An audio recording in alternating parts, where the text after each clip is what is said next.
vous présenter ma belle équipe. Donc, en face de moi, Mme Aricia Marquis-Moisan, qui est enseignante en première année. Mme Mélanie Boisvert, enseignante en première année aussi. Mon équipe de préscolaire, donc Mme Amélie Légaré, Mme Mélanie Charret et Mme Émilie Alain-Fizet. Alors, toute la présentation d'aujourd'hui sera rendue disponible là, puisqu'on enregistre aujourd'hui le webinaire.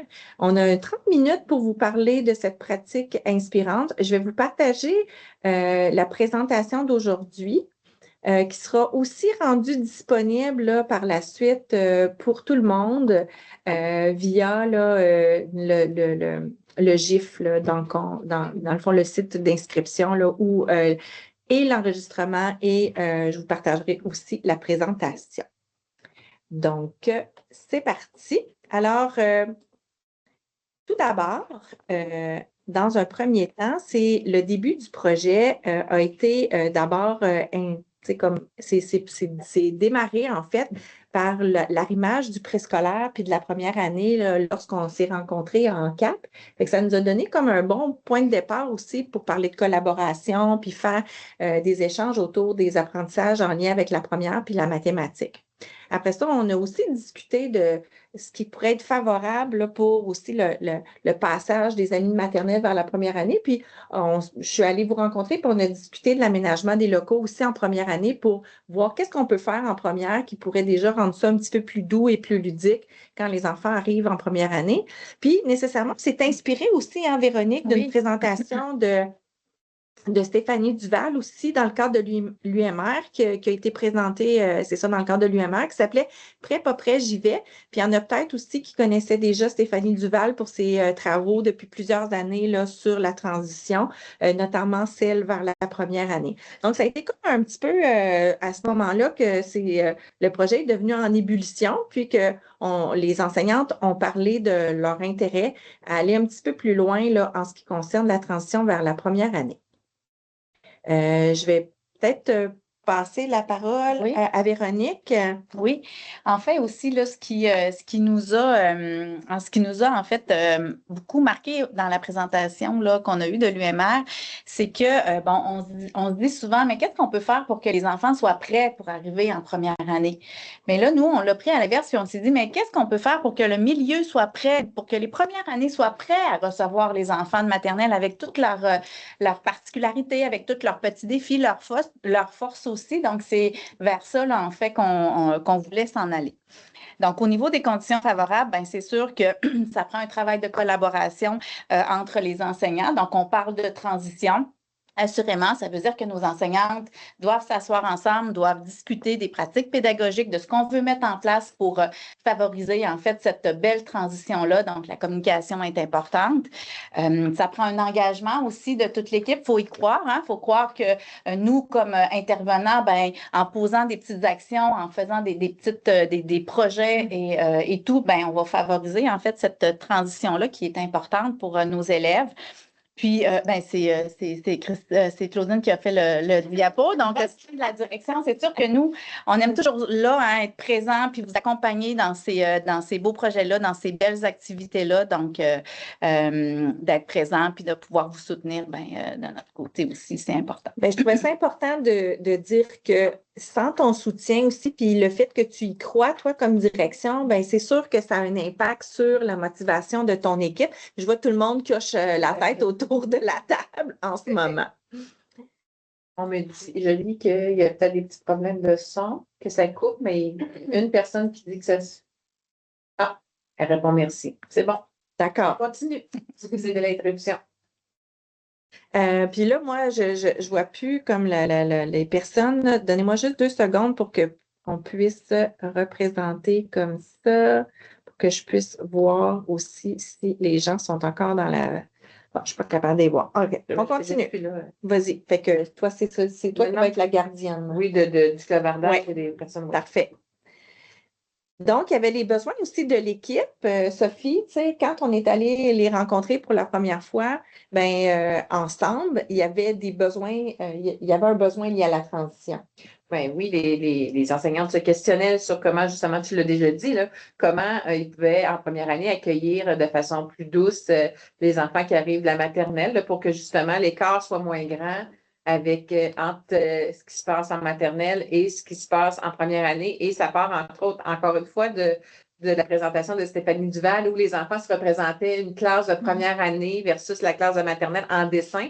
Puis l'image était assez frappante, là, donc il y avait une sensibilité là, des enseignants de dire OK, ben, c'est pas ma vision à moi de ma classe, puis comment je peux faire différent pour que les enfants aient la même vision que moi, là. Dans le fond, pour les personnes qui n'ont pas vu la présentation, c'est que les enfants se dessinaient avec un petit pupitre, tandis qu'à la maternelle, on les voyait dans le jeu, dans l'action, comme si tout d'un coup, en arrivant en première année, on n'avait plus de fun, on était assis constamment, puis qu'il n'y avait plus de plaisir dans la journée, là. Fait que ça a fait comme un choc, hein? Tu sais, puis l'autre chose, l'autre élément du dessin qui était frappant, c'est que avec les petits pupitres, l'enseignante était au tableau même avec une règle pour pointer, alors qu'en maternelle, l'enseignante était à travers les enfants en train de jouer. C'était quand même frappant comme image, là. Elle était souriante alors que l'enseignante de première année était plutôt neutre.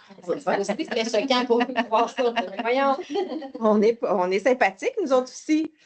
Fait que là, à partir de ça, les filles ont décidé de mettre des actions en cours d'année. Sophie, tu veux-tu comme un peu peut-être donner la parole ou les filles? Je Qui sais te pas. lance avec la première activité? Ben, on aimait bien l'enquête, là. On en a tous fait, je pense, tous les gens qui sont là. On en a tous fait là, d'aller visiter d'autres classes, mais là, c'était plus à grand déploiement. On va aller voir chacune des classes quand les enseignantes ne sont pas là. On n'est pas obligé d'avoir notre petit papier là, pour noter des choses. C'est vraiment, on laisse les enfants comme regarder spontanément. Là. Ah, ça, c'est comme en maternelle, là, ça, c'est différent. Qu'est-ce qu'on peut faire ici, Madame Émilie, poser des questions à nous, l'enseignante de maternelle, et ensuite, ben là, se poursuit nos activités. Mais j'aimerais ça ajouter que le fait que le premier contact avec la classe de première année se fasse avec l'enseignante de maternelle, c'est moins intimidant pour nos petits. Donc, ils se sentent plus libres, là, justement, là, de nommer, d'observer. Ça fait un premier contact qui est plus, en tout cas, qui est positif. Oui, puis c'est moins intimidant. On n'est pas là. Les enfants de première année sont soit à la récréation ou en spécialité. Donc, les enfants, ils sont libres aussi de circuler, puis de toucher, d'observer aussi à ce moment-là. Ça, vous avez prévu une tournée des classes des enseignantes de première année. Comment ça s'est vécu? En fait, alors, chacune des enseignantes de première année vient visiter toutes les classes. Fait que ce qui est plaisant, c'est qu'on vient associer un visage, on se reconnaît, on commence à dire bonjour quand on se promène dans l'école, tout ça. Donc, on crée déjà un petit lien. Puis chacune avait fait une petite activité avec le groupe. Donc, je me rappelle pas, Mélanie avait fait quelque chose, puis Alicia avait fait un autre petit jeu, là. Mais avant, nous, ensemble, on s'en va dans les classes, on se présente en duo, un petit spectacle de 15 minutes. Puis avec un sac, avec des surprises à l'intérieur. Qu'est-ce que tu avais mis ici à l'intérieur? Dans le fond, dans les sacs, le but, c'est de faire un peu piger les élèves puis de leur faire découvrir qu'est-ce qu'ils vont faire quand ils vont arriver en première année. Puis on met autant d'objets qu'ils connaissent, donc des choses qu'ils ont déjà dans leur classe en maternelle, puis autant d'objets nouveaux, tu sais, pour vraiment que l'enfant qui a vraiment hâte puis qui a envie, qu'il soit attiré par la nouveauté, puis l'enfant qui est un peu plus insécure, que lui soit rassuré de voir qu'il y a beaucoup de choses qui se ressemblent encore. Donc, on met des jeux logiques, on met des albums jeunesse, on met des crayons de couleur. On avait amené aussi notre cahier de calligraphie. Ils ont tous bien hâte d'apprendre à écrire. On avait mis des jeux de table. Moi, je me souviens des dinosaures. Je vais encore pouvoir. Oui, c'est sûr. On s'informe aussi avec les enseignantes de maternelle. C'est quoi leurs intérêts pour mettre vraiment des choses pour aller les rejoindre? Parce qu'il y a des années que c'est plus dinosaures. Il y en a que c'est plus des Legos. Des Legos, des choses comme ça. Donc, on essaie vraiment d'aller rejoindre tout le monde. C'est sûr qu'on ne passe pas au travers du sac, mais on se garde une petite surprise, dire le reste, ça s'en vient l'année suivante. Garder un petit peu d'intérêt. Puis ça nous permet aussi de les rencontrer. Oui, c'est un beau premier contact, vraiment le fun. Puis on est ensemble. J'aime ça. On se complète. Ouais, vraiment. Puis, moi, j'aime beaucoup l'idée du sac, là, le petit sac à surprise. Puis après ça, ben, vous avez aussi fait d'autres actions, comme par exemple faire une récréation à l'extérieur. Ça, c'est quelque chose qu'on voit beaucoup aussi à travers nos différentes écoles. Donc, vous jumelez pour aller en récré. Puis, ben, évidemment, ça, c'est un peu innovateur. Je dis, ben, pas un peu, c'est innovateur, la rencontre des futurs parents des élèves de première année. On en parlera un petit peu plus tout à l'heure. Puis, parlez-moi un peu des échanges de jeux, là. Qu'est-ce que vous avez fait avec ça, en fait? Ben, en fait, les jeux du préscolaire qu'ils utilisent en fin d'année, nous, on se fait un partage. On utilise les jeux qu'ils faisaient en fin d'année pour les utiliser en début d'année. Donc, il y a une belle transition. Ils se sentent confortables, ils se sentent compétents, ils se sentent autonomes aussi. Donc, ce sont des jeux qu'on utilise. On utilise même encore à ce temps-ci, mais là, bientôt, on arrive vers la fin de l'année. On va retourner les jeux au préscolaire. Et puis, ben, c'est pour eux, ils sont vraiment à l'aise, puis ils aiment vraiment ça, utiliser les jeux de Mme Émilie, Mme Mélanie, puis Amélie aussi. Puis pour nous, ça fait aussi, tu sais, il y a beaucoup de nouveautés en première année, mais ça nous donne aussi une petite pause de nouveaux jeux à modéliser, tu sais. Donc, il y a déjà des choses qu'ils sont capables de faire avec lesquelles ils vont être autonomes en partant. Puis ça aussi, c'est bien pratique pour nous, là. Ils sont capables de nous l'expliquer. Explique-moi ce jeu-là. Oui. Donc, la communication ici, là, c'est vraiment intéressant. Puis là, ben, on n'a pas assez de temps aujourd'hui au webinaire pour parler d'une autre pratique inspirante aussi, qui est le jeu symbolique en première année. Puis tu sais, ça, c'est pas évident parce que ça fait pas partie de nécessairement de nos compétences ou de nos habitudes en première année d'instaurer le jeu symbolique. Mais toi, tu l'expérimentais un petit peu plus, Arcia. Oui, je suis en pleine découverte, en fait, de l'apport du jeu symbolique en première année.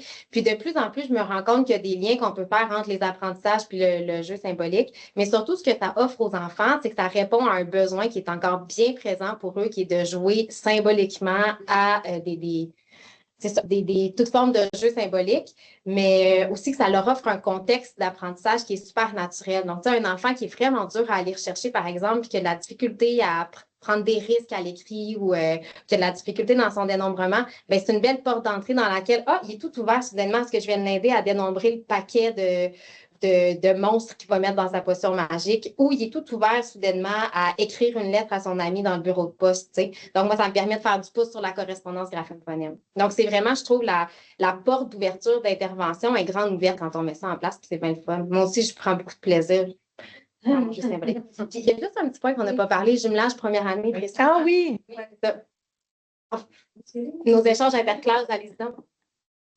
Ben, en fait, on se jumelle avec une classe de première année et on fait un échange. Donc, c'est un gagnant-gagnant. Les premières années s'en viennent en maternelle, le temps d'une période, et les maternelles vont en première année avec une des enseignantes faire une activité. Donc, en même temps, on se familiarise un petit peu aussi avec le fonctionnement d'une classe, voir comment ça fonctionne, puis peut-être commencer à voir autour de la classe aussi où sont les toilettes. C'est aussi niaiseux ça. Là, je veux dire, en première année, il y a encore des besoins de base. Là, donc, faire le tour avec l'enseignant de première année. J'ajouterais quelque chose. Ben oui, non, mais tu sais, de voir la gradation, dans le fond, la première fois qu'ils vont dans une classe de première année, l'enseignante de première année n'est pas là, ils ont leur petit cœur au chaud avec leur enseignante de maternelle. La deuxième fois, ils ont leur petit cœur au chaud, ils sont dans leur local avec l'enseignante de maternelle, puis c'est les enseignantes de première année qui vont les visiter. Donc, la fois qu'ils arrivent dans la classe de première année, bien, ils ont déjà vu la classe avec leur enseignante de maternelle, ils ont déjà rencontré les enseignantes de première année, alors qu'ils étaient dans leur milieu à eux. Donc, tu sais, c'est un plus aussi. Cet ordre-là, il était réfléchi. Puis quand ils viennent en première année, c'est pour faire du jeu. Ouais. C'est l'activité, c'est pas une activité d'écriture ou c'est vraiment du jeu. Donc, c'est ça. Ouais. C'est vraiment sans pression. C'est vraiment spontané des jeux qu'on met sur les tables, des Legos, des casse-têtes. Fait que c'est pas de pression d'organiser une activité pour épater. Là. C'est vraiment simple. Là. Ça vient un peu déconstruire. OK, excuse-moi, vas-y. Dernière chose, j'allais dire, c'est que les filles du Presco sont capables de nous pointer ce coco-là, lien affectif vraiment important, celle-là aussi, lien affectif super important. Donc, nous, dans ces périodes-là, oui, on parle à tout le monde, mais on va accorder un peu plus de temps à ces élèves-là pour qui on sait que le lien va être très important à créer. J'allais juste dire, est-ce que vous pensez aussi que ça peut un peu déconstruire aussi cette mauvaise conception-là qu'ils ont de la première année, tu sais, comme le dessin qu'on parlait tout à l'heure, des enfants qui voient juste une classe avec des bureaux assis tout droit avec une maîtresse. qui est pas tellement enjoué. Quand j'arrive dans la classe puis que finalement on peut jouer, je peux prendre le temps de parler avec l'enseignante puis que c'est donc bien agréable. Puis comme tu l'as dit, Amélie, c'est super important d'avoir ce lien-là aussi avec les enfants. Ça protège leur niveau, leur niveau affectif aussi, puis leur attachement. Dans le fond, c'est comme de passer le flambeau. Exactement. Super. Sophie, as-tu des choses que... Ça va. C'est bon? Poursuis. On poursuit. Alors, la prochaine activité que vous avez faite, moi, je la trouve vraiment chouette, puis on a tout le monde contribué, puis c'était, en tout cas, pour y avoir assisté, Sophie et moi, là, ça a été vraiment un moment magique. Le café-causerie pour les parents. Donc là, dans la transition, il y a la transition pour l'enfant, mais il y a aussi la transition pour le parent. Puis Dieu sait que les parents, ils ont beaucoup de questions par rapport à la transition vers la première année, parce que là, ils savent que là, ça va changer, que les enfants vont faire des apprentissages plus scolaires, plus officiels. Je cherche le mot que je ne suis pas capable de nommer. Mais moi, j'allais dire, pas ça, c'est pas un mot, mais j'allais dire, je pense que les parents s'imaginent encore que c'est comme les dessins. Oui, exact. Oui, la C'est ça, conception les des parents parents. aussi. Totalement. Puis là, mais comment vous avez mis ça en place, en fait, cette causerie-là avec les parents? Non, La OK. première partie, c'est là. Oui, c'est ça. Oui. Ben, en fait, c'est qu'on les a invités à un café-causerie. Puis dans l'invitation, on a envoyé un sondage dans lequel on demandait aux parents quelles sont les questions que vous aimeriez qu'on prenne le temps de répondre par rapport à la première année. Donc, on est vraiment parti du besoin des parents puis de leurs questions. Ensuite, on a repris tout ça, puis on s'est dit, OK, on va jumeler quelques questions ensemble. Puis on a répondu finalement à ces questions-là, d'où le nom causerie, qu'on voulait vraiment échanger avec les besoins, les interrogations des parents. Ça, c'était la première étape. Mais vous aviez aussi le souci de bien répondre à certaines préoccupations. Là. Vous aviez anticipé certaines préoccupations des parents, dont comment je peux rendre mon enfant prêt à la première année. Tu sais, on voulait aussi sensibiliser les parents à ne pas faire l'achat de petits cahiers là, au Costco là, pour préparer, faire travailler l'enfant. Tu sais, le souci, c'était vraiment d'amener le parent à accompagner son enfant autrement, puis qu'il n'y avait pas d'attente précise là, pour d'être prêt en première année. Là. Le fait de l'envoyer par sondage, j'étais moins gênée de poser des questions, avoir des préoccupations, que lever la main devant tout le monde, dire, mais là, peut-être je suis tout seul. Fait qu'on nomme pas de tel parent poser la question suivante. C'est vraiment un échange des préoccupations. Puis si des fois, il n'y en a pas, ben nous, on s'était préparé justement. Qu'est-ce que le parent aimerait savoir? Puis on a eu une belle réponse des parents aussi. Hein, cette activité-là s'est tenue, là, vous le voyez, au mois de juin, là, dans les dernières semaines de juin. Donc, je pense que c'était rassurant aussi avant de quitter, eux, là, d'avoir déjà une petite rencontre, de mettre aussi des visages hein, sur les noms, d'avoir les enseignantes de première année, puis d'avoir toute cette belle collaboration-là qui émanait de cette rencontre-là. Vraiment, c'était très beau de les voir en action, là, les enseignantes de maternelle et de première année, collaborer ensemble puis animer cette rencontre-là pour les parents. Puis effectivement, puis comme la café-causerie, ben, avec la réalité de l'école Sainte-Geneviève, ben, il y avait l'intervenante culturelle là, et le Dibussière qui était là aussi pour répondre pour faire le pont, parce que certaines de ces familles-là qui sont accompagnées par Élodie, puis sa simple présence pouvant en rassurer plusieurs, mais aussi pour répondre des questions plus spécifiques là, en lien avec leur situation pour les familles issues de l'immigration. On a aussi profité de ce moment-là pour faire connaître certaines ressources de la communauté comme Ressources Espace Famille, la bibliothèque, justement pour faire des propositions d'activités là, aux familles.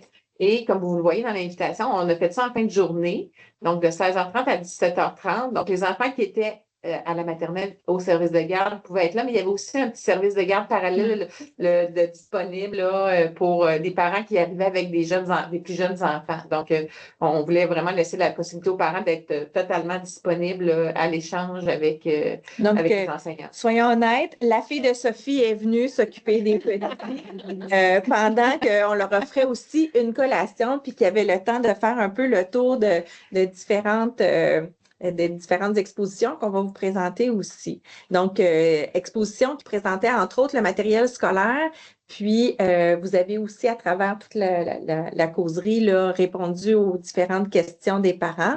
Fait que j'irai peut-être en rafale là, pour votre bénéfice, là, vous qui êtes à distance, là, pour voir un peu à quoi ça ressemblait la présentation.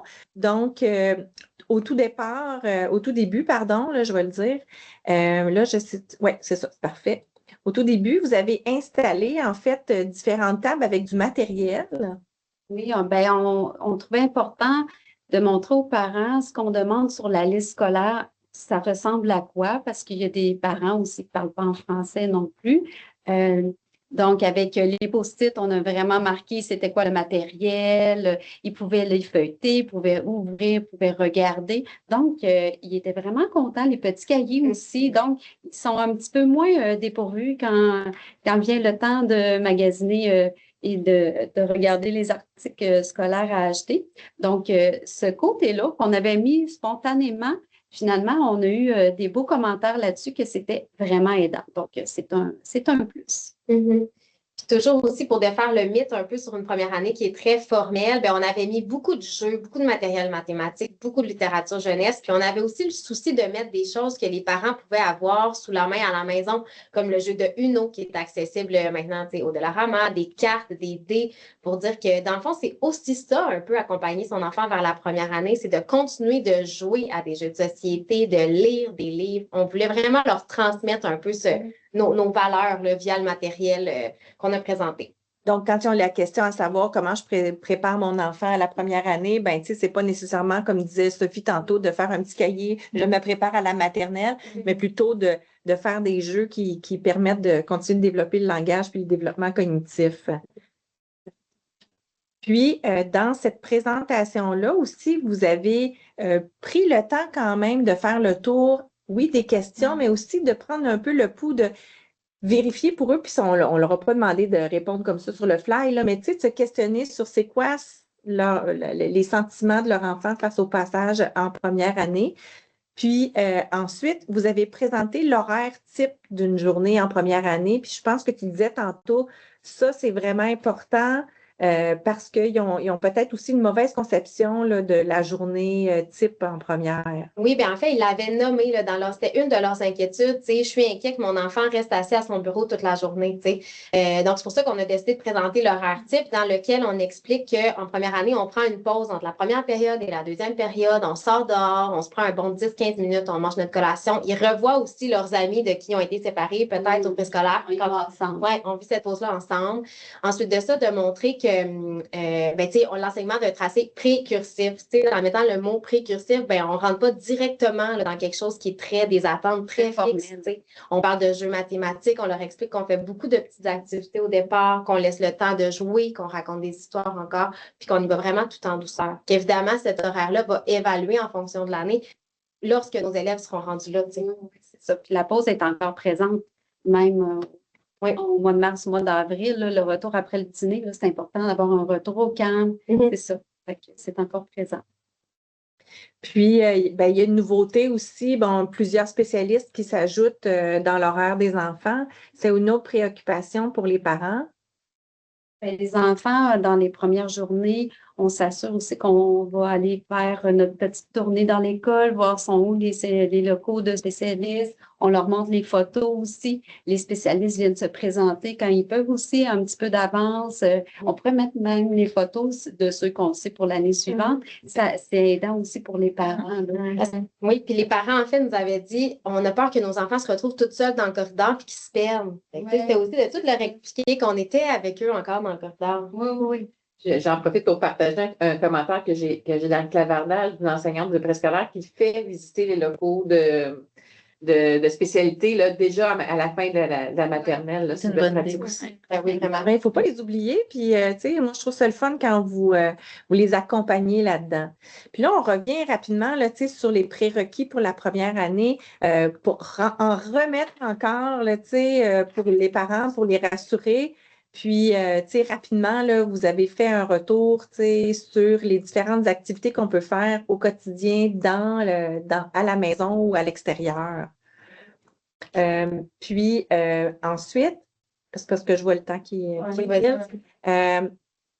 vous aviez aussi une préoccupation de répondre aux besoins des familles issues de l'immigration qui sont dans votre école, qui ne connaissent pas bien non plus le système scolaire québécois. Puis je pense que c'est un rôle aussi que Élodie a joué là, en tant qu'agente de milieu, c'est ça? Agente interculturelle. Merci, j'avais pas le bon nom. Fait que ça, c'est un des sujets qui a été abordé, dont d'autres aussi pour parler de à quoi ça ressemble le système scolaire québécois.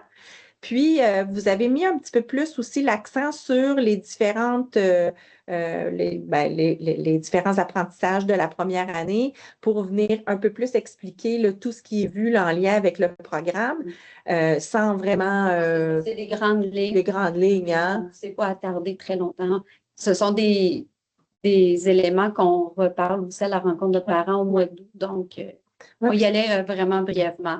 Puis, tu sais, je pense qu'il y avait plein d'autres sujets pour lesquels ils étaient plus préoccupés que ça au début, nécessairement, tu sais, comme les devoirs et leçons, comment ça va fonctionner. Fait que vous les avez rassurés quand même avec votre plan de travail, leur dire puis sur quoi vous avez mis l'accent? Ben, sur le temps. Puis je pense qu'on en met moins parce que de toute façon, ils débordent tout le temps. Donc, vraiment, la grosse journée de travail, ça se passe à l'école. Puis c'est pas plus que 15 minutes là, rendu au soir. Puis parce que le plus qu'ils font, c'est vraiment comme des coups d'épée dans l'eau aussi. Là. L'enfant, il est plus réceptif. Des fois aussi, les crises puis tout ça, puis on n'en veut pas, ils sont vraiment fatigués. Là. Septembre, octobre, novembre encore. Ouais, c'est exigeant, mais on y va en douceur. Puis même qu'on avait prévu aussi, là, au début de l'année, on focus beaucoup sur le 15 minutes. Puis plus tard, durant l'année scolaire, arrivent les livrets de lecture. Donc là, nécessairement, on augmente un petit peu le temps des leçons, accordé aux leçons. Mais on sentait tellement une appréhension des parents par rapport au plan de travail que la deuxième diapo, 20 minutes, on l'a comme passé pour être sûr qu'ils ne la voient pas en se disant on reste dans 15 minutes, inquiétez-vous pas. On pourrait la flusher. Oui, on va la flusher.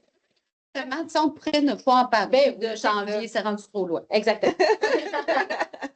Puis, pour terminer, tu sais, en tout cas, pas pour terminer, mais un des autres sujets qui était très préoccupant pour les parents, c'était le service de garde.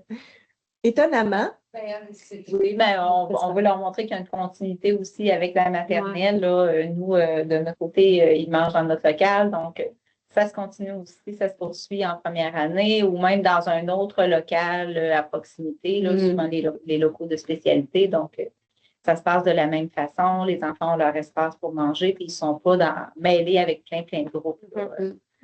Ouais, tu disais tantôt, Amélie, là, avant qu'on débute le webinaire, que des fois, il y a des parents qui peuvent penser qu'on se retrouve tout d'un coup dans une grande cafétéria parce qu'on est des grands, mais c'est la même école, c'est les mêmes locaux. Donc, il faut comme un petit peu défaire ces conceptions préconçues, là, ces idées préconçues. Puis, comme on le disait tantôt, là, on a parlé un peu de aussi la composition des groupes, puis qu'on prenait le temps quand même là, d'accueillir les enfants avec leurs besoins. Puis, je terminerai aussi que il y avait eu, nous autres, on s'était questionné si on mettait cette question-là en lien avec la sexualité, le programme d'éducation en sexualité, étant donné aussi qu'au niveau culturel, il y a certains parents qui pouvaient être plus hésitants face à ça, puis vous avez été très douce et... Je pense que c'est Véronique qui avait abordé. Oui, c'était obligatoire. Oui, je pense que oui. Oui, Ça y est. Ça avait bien passé. Ça, c'était parce que c'était une préoccupation du milieu qu'on l'avait adressé. Puis, vous aviez aussi offert aux parents un aide-mémoire. Ça, je trouvais ça vraiment le fun. Peux-tu juste nous en parler brièvement, Arcia? En fait, on a vraiment construit ça ensemble, les filles. Puis c'était de se poser la question. Les parents ont bien envie d'avoir une petite liste à cocher. Là, mon enfant connaît toutes les lettres, il sait compter jusqu'à 20. Puis on a dit, nous, on veut absolument éviter ce genre de pense-bête-là. Donc, on va en créer un autre. Qui répond plus au message qu'on a voulu véhiculer. Donc, aller jouer au parc, faire un examen de la vue, lire des histoires, jouer à des jeux de société. Ça, c'est des belles petites listes à cocher pour bien accompagner son enfant à la première année. J'ajouterais la mise en page de M. Bruno. qui est avec nous au webinaire. Puis, je trouvais intéressant que vous rameniez aussi le sommeil qui est important là, pour les tout petits parce que c'est pas parce qu'ils sont rendus en première année qu'ils ont plus 6 ans puis qu'ils sont pas aussi en train de se développer globalement. Donc, on a le même enfant qui était en la maternelle, en développement global, qu'on retrouve en développement global aussi en première année. Puis ça, je trouvais ça intéressant. Il y a eu une partie à la fin pour des questions pour les parents. Puis, vous leur avez laissé aussi différentes informations et aussi un formulaire d'appréciation. Oui. Puis, ben, je terminerai avec les retombées du projet. C'est toi qui vas avoir comme le mot de la fin, Véronique. Oui, puis je serai brève, hein, vous le savez, quand on prend soin de cette petite partie-là affective des élèves, ben ça fait des enfants qui arrivent en première année puis qui sont plus disponibles, qui sont plus disposés pour les apprentissages. Donc, c'était un petit peu ça qu'on souhaitait. Puis, je terminerai aussi avec une citation de Madame Amélie qui nous a dit hein, dans son portrait qu'un parent rassuré est un parent qui est rassurant pour son enfant. Donc, je pense que le café causerie, ça a servi aussi beaucoup à ça. On a eu des commentaires positifs à notre conseil d'établissement. Donc, assurément que c'est une activité là, qu'on va reconduire. Donc, voilà pour les retombées. Bien, c'est ici que se termine à 12h31. Oui, quand même. Vraiment pratiquer le webinaire d'aujourd'hui. On va arrêter l'enregistrement. Est-ce que tu es en mesure de... Oui, super. Et puis, ben, on va